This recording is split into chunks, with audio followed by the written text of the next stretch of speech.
ओम शांति। 12वीं शताब्दी फ्रांस की भूमि पर कभी एक बहुत बड़ा संत हुआ था। उसका नाम था सेंट बर्नार्ड ऑफ क्लायरवॉक्स। उसके जीवन की या उसके परिवार की बहुत सारी कहानियां हैं। वो 7 भाई थे और वहां पर एक आश्रम था, एक मठ। जो सबसे बड़ा भाई था उसे उस परमात्मा से ऐसा प्यार हो गया कि उसने निर्णय लिया कि मैं अपना सारा जीवन अर्पित कर दूं, और वो उस आश्रम में जाकर सन्यासी बन गया। उसको देखकर उसका जो दूसरा भाई था 6 नंबर का, उसको भी लगा कि मैं यहां क्या कर रहा हूं इस संसार में।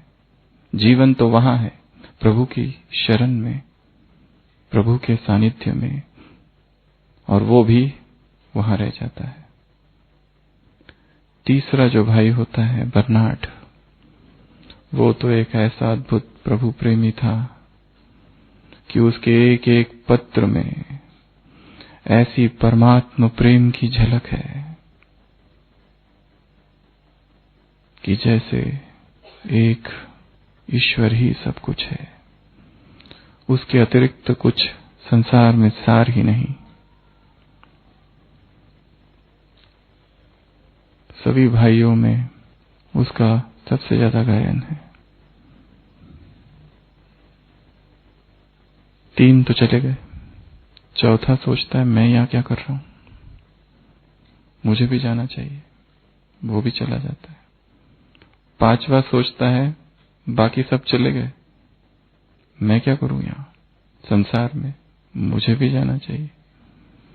6वां सोचता है मेरे सारे भाई उधर है, मैं संसार में क्या कर रहा हूं, मुझे भी जाना चाहिए, और वो भी सन्यासी बन जाता है। और ये 6 के 6 भाई, जो सबसे छोटा भाई होता है निनार्ड, उसको कहते हैं तुम ये घर जमीन ये सब संभालो, हमारी जितनी प्रॉपर्टी है तुम संभालो।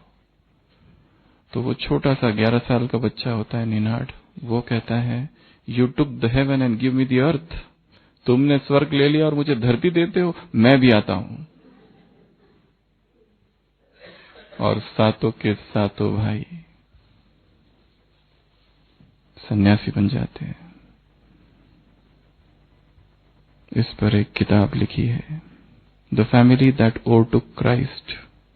किसी एक लेखक ने ऐसा परिवार जो उस क्राइस्ट से भी आगे चला गया, समर्पण में, प्रभु प्रेम में, ईश्वरीय लगन में, ईश्वरीय प्यार में। क्योंकि ये जो ईश्वरीय प्रेम है और ये जो ईश्वरीय रस है, आज सुबह की मुरली का वरदान, कैसा रस है, कैसा है ये ईश्वरीय रस, कैसा है ये ईश्वरीय रस। श्रेष्ठ नहीं, मुरली में क्या है। जिस आत्मा ने ये ईश्वरीय रस अनुभव कर लिया, उसके लिए संसार के सभी रस कैसे है, फीके, बेस्वाद, बेमजा। उसे कोई आनंद नहीं संसार के इस रस में, जिस आत्मा ने इस ईश्वरीय रस का अनुभव कर लिया। ऐसा ये सर्वोच्च परम रस है, आनंद है, सुख है, ऐसा ये मीठा है। फिर उनका अटेंशन केवल इधर ही जाता है, फिर उनका मन, फिर उनकी बुद्धि संसार में भटकती नहीं। भगवान का साथ, बाप का प्यार, बाप की मदद, बाप से सर्व प्राप्तियां उन्हें निरंतर अनुभव होती है। और जिन्हें ऐसा अनुभव होता है वो एक रस स्थिति में स्थित हो जाते हैं और श्रेष्ठ कहलाते हैं। क्या मैं वो श्रेष्ठ आत्मा हूं जिसका एक रस केवल ईश्वर है, जिसको सारे रस उस एक में प्राप्त है, जिसने सारे रसों की अनुभूति उस एक परमात्मा में कर ली, एक बाप ही जहां पर सर्वस्व है। तो ऐसा वो ईश्वरीय रस है। द्वापर से इतनी सारी आत्माएं हुई है, जिन्हें भगवान का कोई परिचय नहीं था, जिन्हें भगवान के बारे में कुछ पता नहीं था, फिर भी उस अज्ञात परमात्मा के लिए जीवन स्वाहा कर दिया, क्योंकि उसके प्यार में जो सुख मिलता है, चाहे परिचय हो या ना हो, न होते हुए भी इतना प्रेम कि उन्हें संसार फीका लगने लगा, व्यर्थ लगने लगा, रसहीन लगने लगा। क्या हमारे जीवन का भी ऐसा अनुभव है कि एक ईश्वरीय प्रेम ही सर्वस्व है? तो ईश्वरीय रस,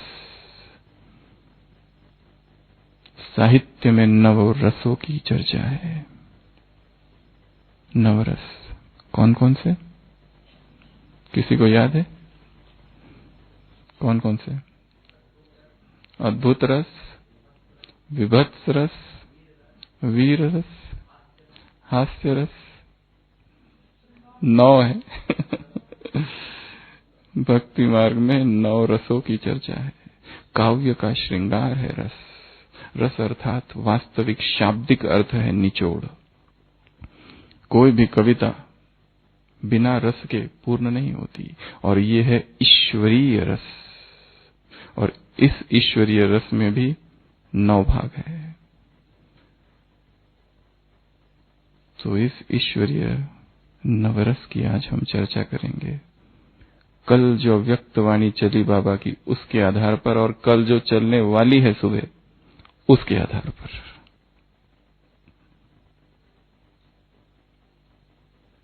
सबसे पहला रस श्रृंगार रस। कोई भी कविता इसके बिना पूर्ण नहीं होती। श्रृंगार अर्थात जहां श्रृंगार किया हुआ हो। बाबा शब्दों से श्रृंगार करता है। कल की मुरली में कौन किससे मिलने आया था? सागर आया था मिलने। दरवाजा खोलो, सागर सामने है। सागर की लहरें लहरा रही है हमारे दरवाजों के सामने। तो स्नेह का सागर किससे मिलने आया था? किससे मिलने आया था? स्नेही बच्चों से मिलने आया था। उन स्नेही बच्चों में फिर 2 प्रकार थे। वो 2 प्रकार में से मैं कौन हूं, ये स्वयं को देखना है। लवली वाला हूं या लवलीन वाला हूं, जो कि लव में लीन रहता है, समाया हुआ रहता है, डूबा हुआ रहता है। उसका अस्तित्व उसके बिना नहीं। ऐसी लवलीन चेतना की स्थिति। कैसा श्रृंगार किया है बाबा ने मुरली को। सागर, स्नेही बच्चे, 2 प्रकार के बच्चे और 2 प्रकार की मालाएं हैं, और 2 प्रकार के गीत बज रहे हैं, और 2 प्रकार के विमान है, और 2 रूप में तुम मिल रहे हो। कौन से 2 गीत बज रहे हैं? एक इस दिल में बज रहा है, एक उस दिल में बज रहा है। इधर कौन सा बज रहा है और उधर कौन सा बज रहा है, और शक्तिशाली कौन सा है, और पहले कौन सा बजा? तो हमारा पहले गीत बजा या उसका बजा? अमृत वेले से भी पहले स्नेह के लहरें बाबा तक पहुंच रही है। अमृत वेले से भी पहले से स्नेह की लहरें रात से ही लगे होंगे कुछ कुछ। तो स्नेह का दिन, स्मृति का दिन, समर्थि का दिन, शक्ति का दिन, जो चाहिए वो ले लेने का दिन। तो ऐसी 2 गीत बजे। इधर कौन सा बजा? इस दिल में, हमारे दिल में मेरा बाबा। और उधर कौन सा बजा? उसके दिल में। उसके दिल में क्या बजा? मीठे बच्चे, मेरे बच्चे, लाडले बच्चे, और बाप के सिरताज बच्चे। इधर भी बजा और उधर भी बजा। इधर से भी मालाएं उधर पहनाई गई, और उधर से भी मालाएं इधर पहनाई गई। इधर से कौन सी मालाएं उधर पहनाई गई? स्नेह के मोतियों की माला, प्रेम की माला, निश्चय की माला, पवित्रता की माला। हमने इधर से उसको माला पहनाई, और उसने हमको भी माला पहनाई। कौन सी? बाहों की। बेहद की बाहें है उसकी। कैसा अनुभव है। अमृत वेले आंख खुली और भगवान खड़ा है और बाहें पसार रहा है, और हमें गले मिल रहा है। जिनकी दिन की शुरुआत ही भगवान के आलिंगन से हो, स्नेहालिंगन से हो, प्रेमालिंगन से हो, उनका दिन कैसा होगा? कितना श्रेष्ठ, कितना महान। कि भगवान ही सुबह सुबह आकर गले मिलता है। तो एक माला इधर से गई और दूसरी माला उधर से, और एक गीत इधर से बजा और दूसरा गीत उधर से, और पहुंचे कैसे यहां पर? किस विमान में बैठ के पहुंचे? किस विमान में आए? स्नेह के विमान में, और कौन से विमान में? मन के विमान में। मन का भी विमान है, यदि नहीं है तो बनाओ। मन का भी विमान बनाओ, अपनी कल्पना का, फैंसी का मानस चित्र बनाओ, विजुअलाइजेशन का। कल सुबह शशिबेन के द्वारा भोग संदेश आया था सुबह, जिसमें उन्होंने देखा, बताया। संदेश में बाबा ने एक पुष्पक विमान इमर्ज किया, जिसमें ब्रह्मा बाबा बैठे थे, परंतु ब्रह्मा के कई सारे रूप उसमें थे। एक ही ब्रह्मा नहीं था, एक इसमें वो नारायणी रूप में था, एक इसमें वो इष्ट रूप में था, ब्राह्मण रूप में था, फरिश्ता रूप में था। एक ही विमान में अलग अलग रूप, अपने ही पुष्पक विमान में अपने नए नए रूप को देखना और सारे रूपों को देखना। तो कौन सा विमान था?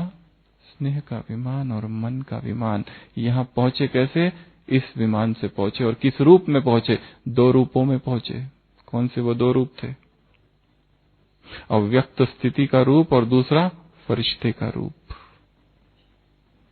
कितना श्रृंगार किया है शब्दों को, वाक्यों को, भाषा को, शब्दावली को।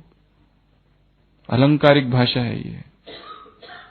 नहीं तो कौन सा विमान, कौन सी माला, कौन सी लहरें? स्नेह की लहरें तो स्नेह की माला, तो कभी स्नेह के मोती, तो कभी स्नेह का विमान। काव्य है ये, इसे पोएट्री कहा जाता है। तो ईश्वरीय रस जो है, पहला रस कौन सा है? श्रृंगार रस। श्रृंगार किया है बाबा ने अपने शब्दों का, श्रृंगार किया है बाबा ने मुरली का, और हमारा भी बाहों से श्रृंगार किया है। ये सबसे पहला रस है। दूसरा रस है वीर रस। वीर अर्थात शक्तिशाली। वीर अर्थात शक्तिशाली। बाबा ने काम दिया है, ये वर्ष मुक्ति वर्ष है, स्वयं को मुक्त करो। किससे? किससे मुक्त करो? मेहनत से मुक्त करो, और दूसरा समस्या से मुक्त करो। बाबा ने कहा ये न्यारा वर्ष है, ये प्यारा वर्ष है, मेहनत मुक्त वर्ष है, ये समस्या मुक्त वर्ष है। और बाबा की एक आश है इस वर्ष में। कौन सी वो आश है? कारण नहीं निवारण, समस्या नहीं समाधान। ऐसे नहीं वैसे, वैसे नहीं ऐसे, ये कहना बंद करो। बाबा को ये टालने वाली भाषा पसंद नहीं है, ये बंधन डालने वाली भाषा पसंद नहीं है कि बाबा ये कारण था इसलिए ऐसा हुआ, वो कारण था इसलिए ऐसा हुआ, ये था वो था, इसने किया उसने किया, इसने भी तो किया, मैंने किया तो क्या हुआ। सभी तो भोजन करते करते बात करते हैं, हम भी बात करेंगे और बात करते करते खाएंगे। कुंज दादी अनुभव सुनाती है कि वो बाबा भोजन कर रहे थे, कुंज दादी इतनी खुश होकर आई वहां से, क्योंकि कोई सेवा का समाचार था, और बाबा को सुनाने लगी। तो बाबा ने कहा, बच्ची तुमने बाबा को अपने माशूक से अलग कर दिया। बच्ची तुमने बाबा को अपने माशूक से अलग कर दिया। और दादी कहती है, बाबा आई एम सॉरी। दादी को कई बार सुनाते सुना ये अनुभव। दूसरे करते हैं तो हमने किया तो क्या हुआ। दूसरे भी टाइम वेस्ट करते हैं, हमने किया तो क्या हुआ। रोज 3:30 बजे उठने का नियम है, आज 3:45 बजे उठ गए तो क्या हुआ। आज 4 बजे उठ गए तो क्या हुआ। मुरली तो सुन ही रहे ना, मुरली में भी तो बाबा को याद कर रहे। आज सुबह की साकार मुरली, मुरली सुनना अर्थात विकर्म विनाश नहीं। याद में तो आवाज ही बंद हो जाता है सुनना। इसके लिए मुरली के टाइम को याद का टाइम में मत डालना, वो अलग ये अलग। सेवा का टाइम अलग, याद अलग। याद में तो सुनना ही बंद हो जाता है। कैसी स्थिति चाहिए याद की, और वो तो अमृत वेला ही संभव है। शक्तिशाली स्थिति, पावरफुल स्थिति, बीज रूप स्थिति, अशरीरी स्थिति, अव्यक्त स्थिति, विदेही स्थिति, आत्माभिमानी स्थिति, अव्यक्त स्थिति, फरिश्ता स्थिति, कंबाइंड स्थिति। कितनी स्थितियां बताई अलग अलग बाबा ने। तो वीरता चाहिए किसमें? समस्याओं से मुक्त होने में। बाबा ने कहा फाइल तुमने बहुत बड़ी कर दी है, इतने पेपर ऐड करते हो फाइल में, रोज नई नई प्रतिज्ञाओं के फाइल में पेपर ऐड करते जाते हो, परंतु प्लानिंग नहीं करते, दृढ़ता से प्रतिज्ञा नहीं करते। दृढ़ प्रतिज्ञा अर्थात कि कुछ भी हो जाए, मरना पड़े, मिटना पड़े, बदलना पड़े, परंतु हम प्रतिज्ञा नहीं छोड़ेंगे, करके दिखाएंगे। ऐसी प्रतिज्ञा नहीं करते, इसलिए फाइल बढ़ती जा रही है और फाइनल कुछ भी नहीं हो रहा है। बड़ी बड़ी प्रतिज्ञा है। ये तो प्रतिज्ञा कर लेते हैं कल सुबह बहुत जल्दी उठेंगे, पर ये भूल जाते हैं कि उसकी प्लानिंग भी तो करनी पड़ेगी। ये भूल जाते हैं अगर जल्दी उठना है तो जल्दी सोना भी पड़ेगा, और जल्दी सोना है तो बहुत सारी चीजों का त्याग करना पड़ेगा जो अभी उपभोग कर रहे हैं। व्यर्थ में जा रहा है जो समय, इधर की बातें उधर की बातें, ये देखूं वो देखूं, इससे बात करूं उससे बात करूं, इधर फोन उधर फोन, व्यर्थ जा रहा है समय। और फिर कहते हो सोने में लेट होता है, और फिर उधर का भी अमृत चाहिए और ये भी चाहिए, दो नहीं मिलेंगे, एक ही मिलेंगे।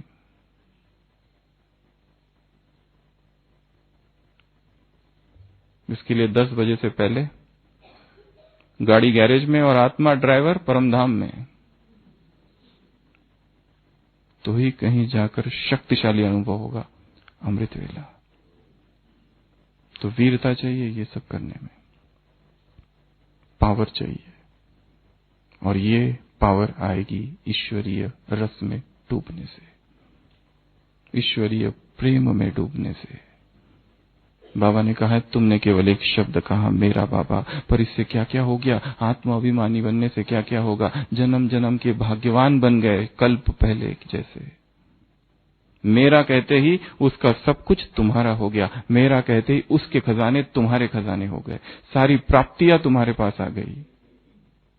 जैसे उदाहरण दिया कल की मुरली में, 2007 की मुरली थी 18 जनवरी, जैसे शरीर के लिए क्या कहते हो? मेरा शरीर, तो अपनापन है, मेरापन है। उसी तरह बाबा के लिए वो अपनत्व का भाव आ जाए कि वो मेरा है, ऐसी दृढ़ता, ऐसा प्यार, ऐसा निश्चय उस पर, तो ये वीर रस है। उसके बाद है भयानक रस। तीसरा रस होता है भयंकर रस। ये क्या होता है? भय वाला रस। आज की मुरली में था मौत ही मौत लगा पड़ा है। भयंकर रस की अनुभूति करनी है तो कल सुबह की अव्यक्त वाणी है पवित्रता पर। पवित्रता पर चली हुई सबसे श्रेष्ठतम वाणियों में से एक वाणी कल चलने वाली है।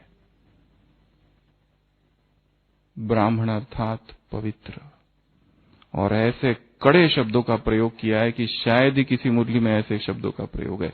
बाबा ने एक जगह कहा है यदि एक ब्राह्मण आत्मा का दूसरी ब्राह्मण आत्मा के प्रति विकारी दृष्टि जाती है और व्यर्थ की वृत्ति रहती है तो क्या परिणाम होगा। यदि कोई भाई अपनी बहन के प्रति विकारी दृष्टि रखे तो उसे कुल कलंकित कहा जाता है। यदि कोई ब्राह्मण भाई एक ब्राह्मण बहन या एक दूसरे के प्रति विकारी दृष्टि रखेंगे तो कुल कलंकित के लिस्ट में गिने जाएंगे, जमघटो जैसे चिपक जाएंगे उनको। जन्म जन्म के जन्म जन्म के लिए कलंक नहीं मिटेगा। भयंकर शब्दों का प्रयोग है, भयंकर रस। ब्राह्मण यदि कहे मेरा योग नहीं लगता, हो नहीं सकता, योग नहीं लगता, जरूर किसी ना किसी विकर्म में आत्मा खींची जा रही है। और एक आत्मा का दूसरी आत्मा के प्रति, ब्राह्मण परिवार में यहां पर व्यक्तिगत संबंध बना के रखे, यहां पर फ्रेंडशिप बना के रखिए, यहां पर पर्सनल रिलेशनशिप बना के रखे, यहां पर किसी में अतिशय लगाव है, प्रभावित है व्यक्तित्व की तरफ, गुण की तरफ। तुम कहते हो कि ये व्यक्ति बहुत अच्छा है, पर दाता कौन है वो भूल रहे हो, बीज क्या है वो भूल रहे हो। व्यक्तित्व की तरफ प्रभावित होना नहीं, बर्बाद होना है। ये कामना नहीं, काम का अंश है। ये विकर्म नहीं, महाविकर्म है। ऐसे शक्तिशाली और भयंकर शब्दों का प्रयोग है।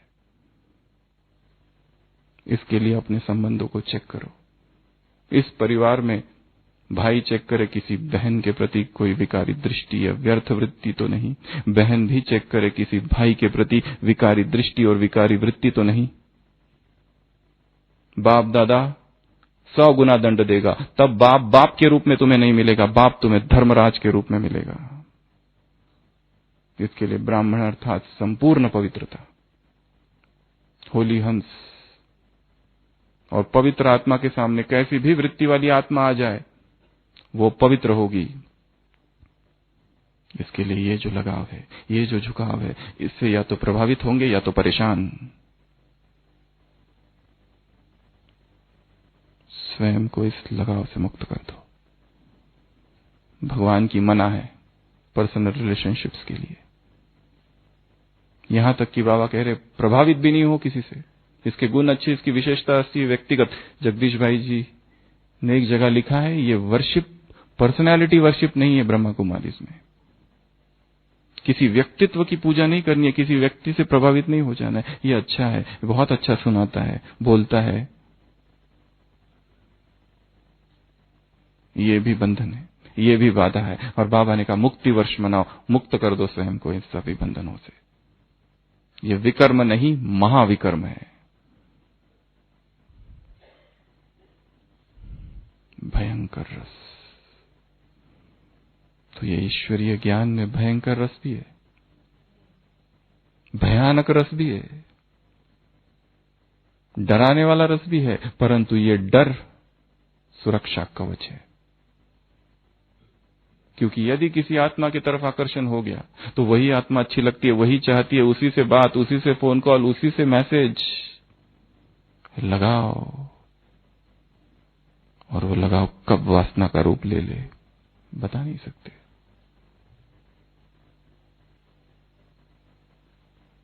इसलिए भगवान वाच, होली हंस, संकल्प, बोल, कर्म, संबंध, संपर्क सब में पवित्र।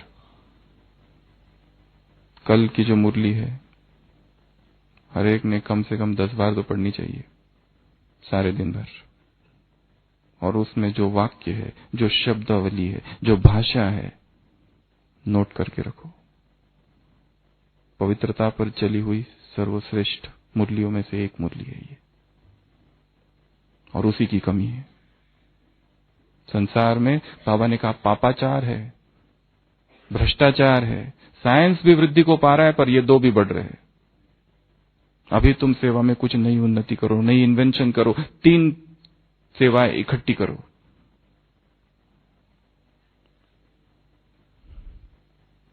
तो ये कौन सा रस था? भयानक रस। उसके बाद एक करुण रस। करुण रस क्या होता है? करुणा वाला। कल की मुरली, मधुबन निवासियों से मुलाकात, मधुबन के जो हेड्स है, मधुबन के जो इंचार्ज है, पांडवन, ज्ञान सरोवर, शांतिवन, उनसे बाबा ने कहा क्या तुम्हें आवाज नहीं आती? किसकी आवाज? किसकी आवाज? दुख की आवाज, अशांति की आवाज, परेशानी की आवाज। रहम का भाव नहीं जागता। करुण रस है ये। करुणा नहीं जागती कि संसार इतना दुखी है, संसार इतना उदास, इतना दर्द में है, और मैं क्या कर रहा हूं? मैं अपने ही दुख दर्द में डूबा हुआ हूं, मैं अपनी ही समस्या और अपनी ही परेशानी में लगा हुआ हूं। तो संसार के दुख दर्द कौन दूर करेगा? तुम बाप से प्रश्न पूछते हो, बाबा बताओ विनाश का पर्दा कब खुलेगा? बाप तुमसे पूछता है, जब तक तुम नहीं बताओगे मैं भी नहीं बताऊंगा। क्या पूछा बाबा? पहले मेरे प्रश्न का उत्तर तुम दो। हमने कहा बाबा तुम पहले उत्तर दो। बाबा कहता है ना, पहले यू। हमने कहा यू, वो कहता है नो। कौन सा प्रश्न है उसका? पुरानी चाल, पुरानी भाषा, अलबेलापन और ये कड़वाहट। ये कड़वापन, ये जब तक नहीं बताओगे मिटाने का, जब तक पुरुषार्थ नहीं करोगे, मैं उत्तर नहीं दूंगा। पहले ये हटाओ, फिर बताऊंगा।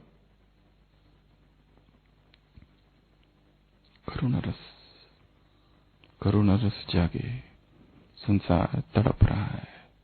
दुखियों की चित्कारे, क्या तुम्हें नहीं आवाज आती? अब मुझे ना बुलाओ, तुम वतन में आओ, गीत है ना। अब मुझको ना बुलाओ, अब तुम ही आओ। वो दुखों की चित्कार।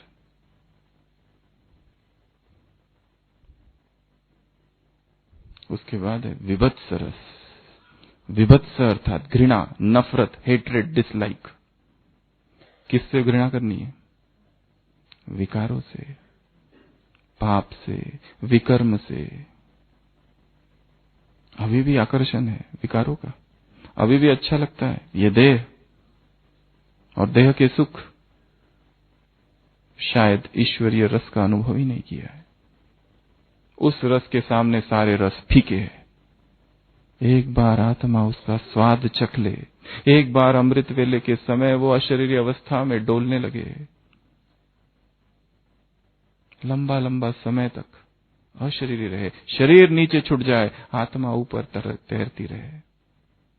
जब ऐसा अनुभव रोज रोज और लंबा लंबा समय होगा, तब इस संसार का कोई भी शरीर, संबंध, विकार, व्यर्थ, साधारणता खींच नहीं पाएगी अपनी तरफ। इतनी उसमें शक्ति नहीं होगी।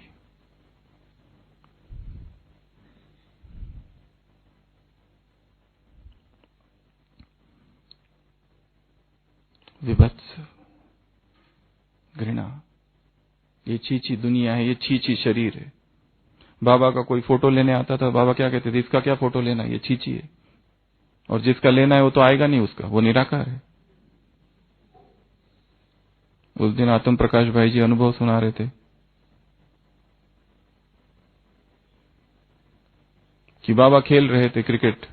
वो जब पहुंचे 50s 60s में एक दिन, जहां पर अभी शांति स्तंभ बना है, और वो तुरंत कैमरा निकाला और फोटो लेने लगे। बाबा ने कहा, इसका क्या फोटो ले रहे हो तुम, ये छीछी शरीर है। और उसके बाद उन्होंने कहा, मैंने फिर कोई फोटो नहीं लिया। कितनी बार बाबा से मिला, पर बाबा के साथ मेरा एक भी फोटो नहीं है 12 साल में, क्योंकि बाबा ने कह दिया कि मत लो, तो मैंने लिया ही नहीं। श्रीमत हो गई, आज्ञा हो गई, वो फरमान है। विभत्स रस क्यों खींचते हैं? शायद गहराई से नहीं देख पा रहे क्या है इन सुखों में संसार के। व्यर्थ के अतिरिक्त कुछ भी नहीं है। तो ईश्वरीय रस में डूब जाना अर्थात स्वतः ही इसके प्रति वैराग और घृणा, विषय विराग, ईश्वरे अनुराग, ये अवस्था आ जाएगी। करना कुछ नहीं पड़ेगा, स्वतः ही हो जाएगा। वो केवल इसमें डूबना है। उसके बाद है अद्भुत रस। अद्भुत अर्थात आश्चर्य। ओहो, आहा, बाबा को भी आश्चर्य होता है। कल की मुरली में है, ब्राह्मण और योग नहीं लगता, वंडर है, हो ही नहीं सकता। पर यह सत्य है। एक ही तो बाबा वैसे अभोक्ता, एक ही चीज खाता है बस, वंडर के अलावा और कुछ नहीं खाता। ऐसी ऐसी चीजें और हरकतें करते हैं बच्चे की बाप को भी वंडर लगता है। तो ये ज्ञान जो है, इसमें अद्भुत रस भी है। अद्भुत अर्थात आश्चर्य है इसमें बहुत सारी चीजें, कि ऐसा भी बाबा ने कहा, वैसा भी बाबा ने कहा, ऐसा भी वो कहता है, वैसा भी वो कहता है। कितनी आश्चर्यजनक चीजें हैं, बहुत सारी। आश्चर्य से मन भर जाए कोई मुरली पढ़ते पढ़ते। ऐसा कहा, ऐसा कहा, ऐसा कहा, ये भी कहा, वो भी कहा, ये कहां से कहा होगा, ये कहां से सोचा होगा उसने। कैसी भाषा है बाबा की। महाराष्ट्र से मुलाकात, यदि तुम्हें बाप को स्नेह का रिटर्न देना है तो क्या करना पड़ेगा? टर्न। कैसी राइमिंग, कैसे यमक, कैसे शब्द है। टर्न करो खुद को और टर्न करो विश्व को।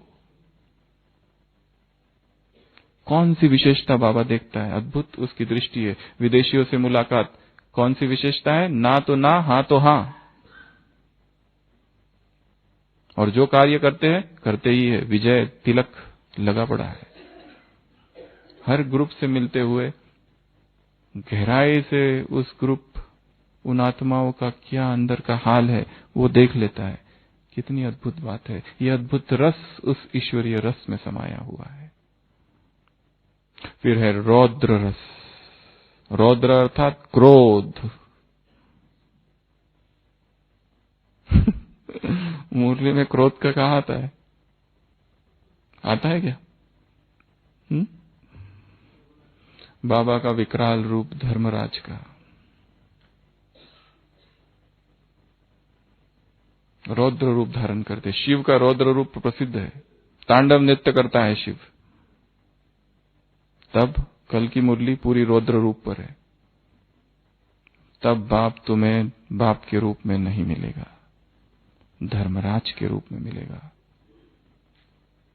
ज्ञान में अज्ञान में एक का एक गुना है, तो ज्ञान में एक का 100 गुना। दोनों चीजें, पाप और पुण्य भी। पुण्य भी, यहां कोई पुण्य करता है तो उसको 100 गुना मिलेगा। परंतु कोई ब्राह्मण बनता है और ब्राह्मण बनने के बाद कामना, काम और किसी से प्रभावित और विकार और अब्रह्मचर्य और वासना और व्यर्थ, इसमें डूबता है तो बहुत बड़े दंड का भागी होगा। वैसे ये ज्ञान गॉड लविंग है, पर गॉड फियरिंग भी है इसमें थोड़ा थोड़ा, और वो भी जरूरी है। नहीं तो मन ने, आत्मा ने जन्म जन्म पाप ही किए हैं, और सबसे ज्यादा पाप आत्मा ने काम वासना से किए हैं। इसलिए ऐसे कड़े शब्दों का प्रयोग, बाबा क्रोध के लिए इतने कड़े शब्दों का प्रयोग नहीं करते, लोभ के लिए नहीं करते, अहंकार के लिए नहीं करते, आसक्ति के लिए नहीं, इसके लिए करते हैं। चिपके रहेंगे जमघट जन्म जन्म के लिए। कुल कलंकित बनोगे, एक जन्म के लिए नहीं, उस जन्म अनेक जन्मों के लिए। एक जबरदस्त खतरनाक उदाहरण दिया है। जैसे कोई आत्मा तड़प तड़प के शरीर छोड़ती है, जैसे कोई आत्मा तड़प तड़प के शरीर छोड़ते, वैसी जो पापी बुद्धि है तड़प तड़प के शरीर को छोड़ेगी। इसलिए खुद को संभालना। सोचो, समझो और संभालो, 3 शब्द है मुरली में। सोचो, समझो और संभालो। ये रौद्र रूप है शिव का। तो ईश्वरीय रस में रौद्र रूप भी है। फिर उसके बाद में शांत रस, ये भी उसका रूप है। शांति के सागर बाबा शांत स्वरूप बच्चों से मिलने आए हैं। ये शांति वाला रूप है, उसका बड़ा प्रेम वाला रूप है, जिसमें ये सब इस तरह की भाषा नहीं है, उसमें थोड़ी प्रेम की लेन देन है।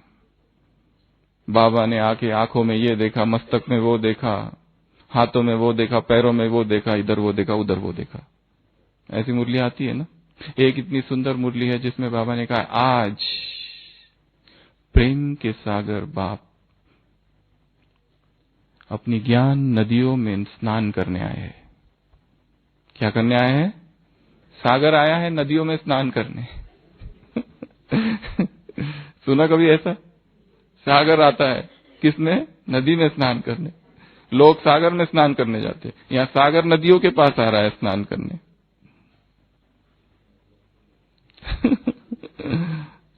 तो ऐसा भी है। शांत स्वरूप, शांत रस।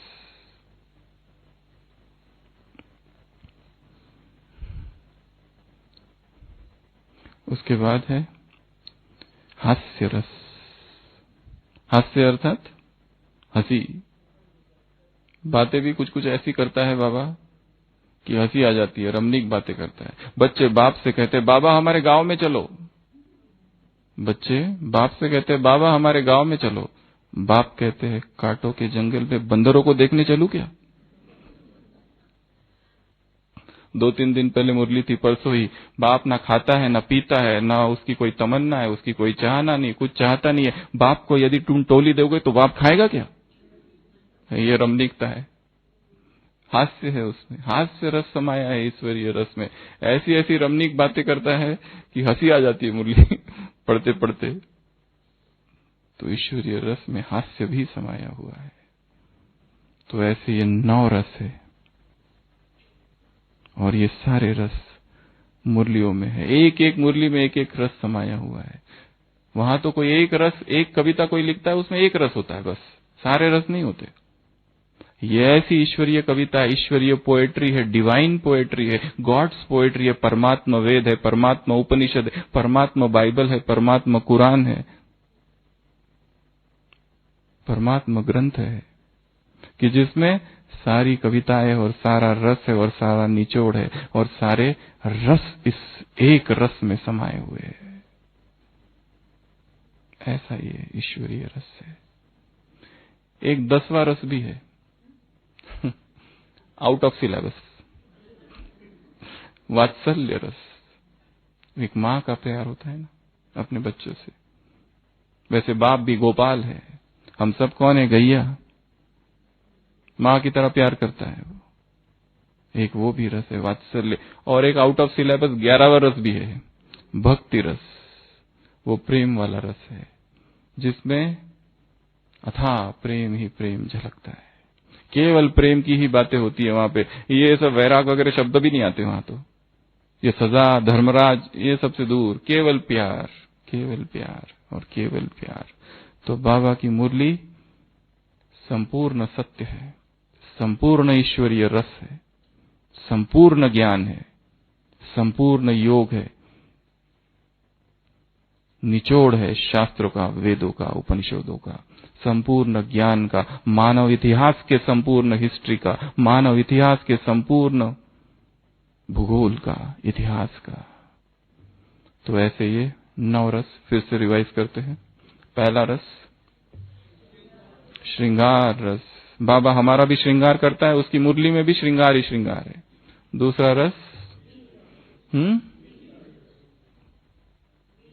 वीर, वीरता की बातें वो सुनाता है, हमें वीर बनाता है, शक्तिशाली बनाता है, महावीर बनाता है, रुस्तम बनाता है, पहलवान बनाता है, बॉक्सर बनाता है, जिम्नास्ट बनाता है। क्योंकि हमारी लड़ाई भी तो उसी से है जो इतना शक्तिशाली है। माया भी कम पहलवान नहीं, कम बॉक्सर नहीं। कल परसों मुरली में था, डसती है और ऊपर बैठ जाती है। तीसरा रस भयानक रस। चौथा रस करुण रस, रहम दिल का भाव जागृत करना स्वयं में। उसके बाद में विभत्स रस, घृणा है इस संसार से, नहीं चाहिए यहाँ की चीजें, नफरत उत्पन्न हो जाए विकारों से, व्यर्थ से, वो जो पुरानी लाइफस्टाइल से, पुरानी भाषा, पुरानी चाल, वो कड़वाहट, उस सब से। स्वामी विवेकानंद ने एक जगह लिखा है, I hate this world, this dream, this nightmare, with its fair faces and false hearts, with its howling righteousness on the surface and utter hollowness within, with its blackguardism, with its sanctified shopkeeping. मुझे घृणा है इस संसार से, नफरत है इस संसार से, जहां पर ये दुस्वप्न है संसार, जहां पर लोग अंदर कुछ है बाहर कुछ है, अंदर खोटे है, दिल बहुत, ऊपर से चेहरा बड़ा गोरा है। Fair faces and false heart, यहां पर बिकता है सब कुछ, सैंक्टिफाइड शॉपकीपिंग, और नाम धर्म का देते हैं, दिखावा करते हैं, ढोंग करते हैं, आडंबर करते हैं। ऊपर से तपस्या, ऊपर से त्याग और अंदर से भोग। ऊपर से दिखावा हम योगी है और अंदर से वासनाएं धधक रही है। I hate this world, this dream, this nightmare. ऐसे दुस्वप्न से मुझे घृणा है। विभत्स, विभत्स रस है ये। उसके बाद अद्भुत, आहा, ओहो क्या कहना चाहिए? ओहो बाबा, तुमने ये क्या कर दिया, तुमने ये क्या कर दिया, जीवन ही बदल दिया। परमात्मा पालना के अधिकारी बन गए। एक बाप, मेरा बाबा कहा, सर्व प्राप्तियां तुम्हारी हो गई, सब कुछ तुमको मिल गया। सारा दिन कैसे बिताया, सहयोगी बन के या मुश्किल? ये भी प्रश्न पूछा। ये स्नेह का दिन था, माया को छुट्टी दे दी कि फिर भी माया आई उस दिन भी, 18 जनवरी के दिन? ये भी पूछा। अगला रस रौद्र रूप, हमें भी विकारों पर विकराल रूप धारण करना है। कल की अव्यक्त वाणी सुबह चलने वाली। ये जो विकर्म है, इस पर विकराल रूप धारण मत करो। प्रेम वही स्वरूप नहीं रखो। क्या हुआ, सभी तो होते हैं, हमने भी किया तो क्या हुआ, सभी तो ऐसा करते हैं, ये सब नहीं चलेगा। बहानेबाजी की भाषा, बहानेबाजी का खेल। अगला शांत स्वरूप, शांत रस। और लास्ट हास्य रस, हा हा हा। मुरली सुनते सुनते, पढ़ते पढ़ते हंसी भी आनी चाहिए। देखो कैसे बाबा जोक्स करता है। कई बार मुरलियों में जोक आता है, पर सभा की तरफ देखो तो किसी को समझ भी नहीं आया, ऐसा लगता है सब मौन में है। और उसमें इतनी गंभीर ऐसी बात आ गई है, बहुत हंसी वाली, बहुत हंसी वाली बात उसमें आ गई है। हास्य रस और आउट ऑफ सिलेबस 2 रस वात्सल्य रस, प्रेम, खुद मां बनना और ईश्वर को अपना बच्चा बना देना, ये है वात्सल्य प्रेम। और लास्ट है भक्ति, अर्थात प्रेम, केवल प्रेम, केवल प्रेम। उसकी महिमा